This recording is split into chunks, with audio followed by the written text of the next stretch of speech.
Bismillahirrahmanirrahim. Assalamualaikum warahmatullahi wabarakatuh.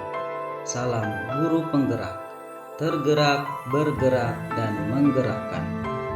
Pada kesempatan kali ini saya Sukma Wijaya, calon guru penggerak Angkatan 9 Kabupaten Tangerang, Unit Kerja SD Negeri Kramat 3 Kecamatan Paku Haji, akan memaparkan kesimpulan dan refleksi pemikiran Ki Hajar Dewantara pada tugas koneksi antar materi modul 1. Saya akan merefleksikan diri saya melalui 3 pertanyaan berikut.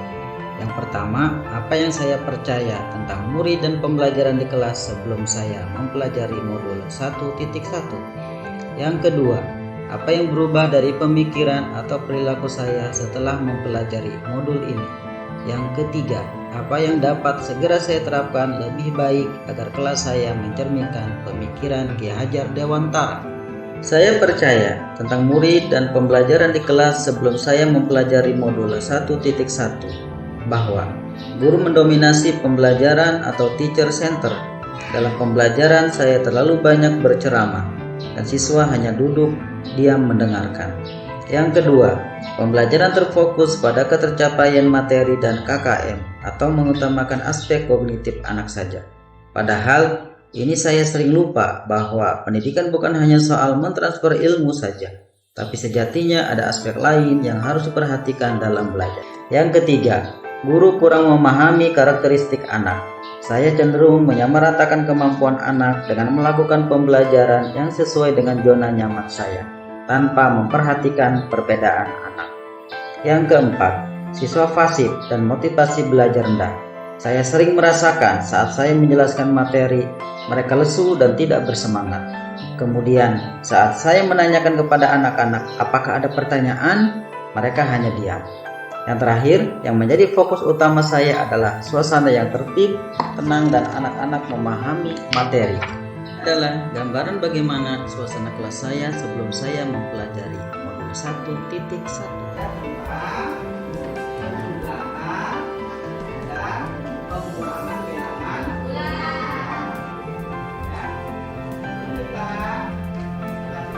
Setelah saya mempelajari modul 1.1 yang berubah dari pemikiran atau perilaku saya, antara lain: yang pertama, merubah pemikiran bahwa guru bukan satu-satunya sumber belajar.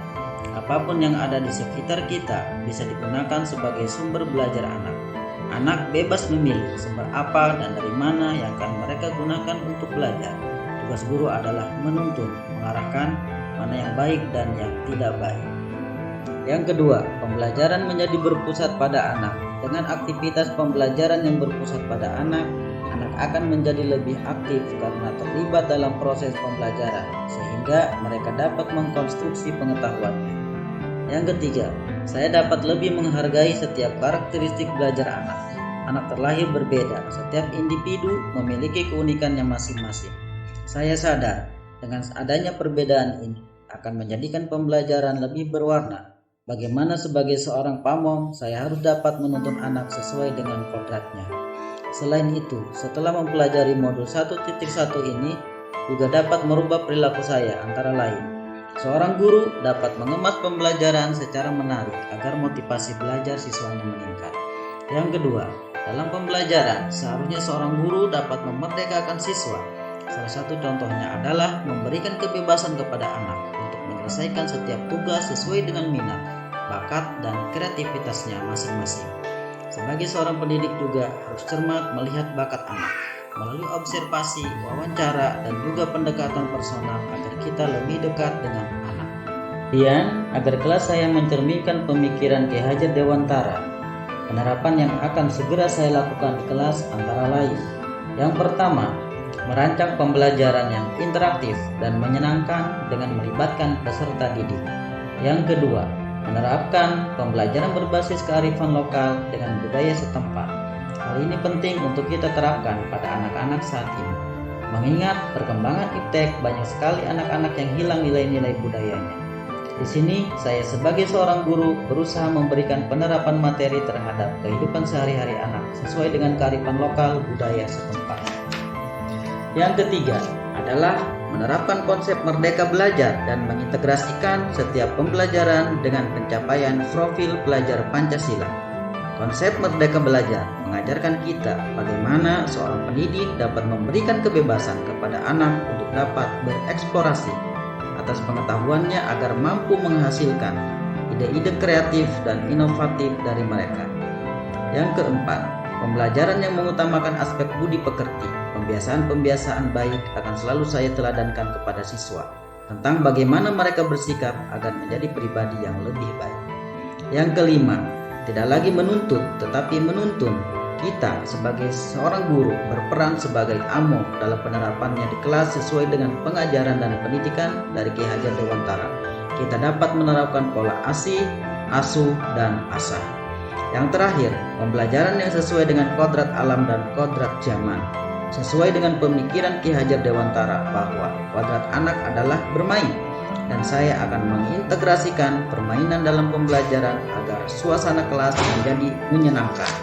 Kesimpulan yang dapat saya sampaikan yaitu dasar-dasar pemikiran Ki Hajar Dewantara harus segera kita terapkan dalam proses pembelajaran di kelas. Di antaranya, pendidikan adalah menuntun anak sesuai dengan minat dan bakatnya. Pendidikan bukan hanya ilmu akademis saja, namun perlu penanaman budi pekerti yang baik. Kemudian, pendidikan sejatinya adalah berhamba pada sang anak. Demikianlah pemaparan saya tentang koneksi antar materi pemikiran filosofis Ki Hajar Dewantara. Mohon maaf apabila ada salah-salah kata dalam penyampaian.